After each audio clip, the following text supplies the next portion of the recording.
السلام عليكم ورحمة الله وبركاته.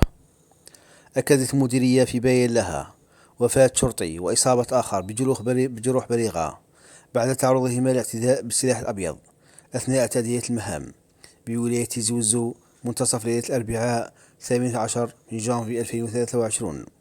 ووضح البيان أن الحادثة وقعت بعد التدخل الفوري لقوات الشرطة فريحة أمن ولاية زوزو استجابة لنداء نجدة بوجود شخص في حالة هيجان يقوم بالاعتداء على أفراد عائلته داخل المسكن بوسط المدينة، وفي محاولة تهدئة المعتدي بعين المكان فاجأ هذا الأخير عنصرين من قوات الشرطة بسلاح أبيض أصاب كل مفتش الشرطة شال سمير بطعنة قاتلة وزميله عون الشرطة بجروح بالغة.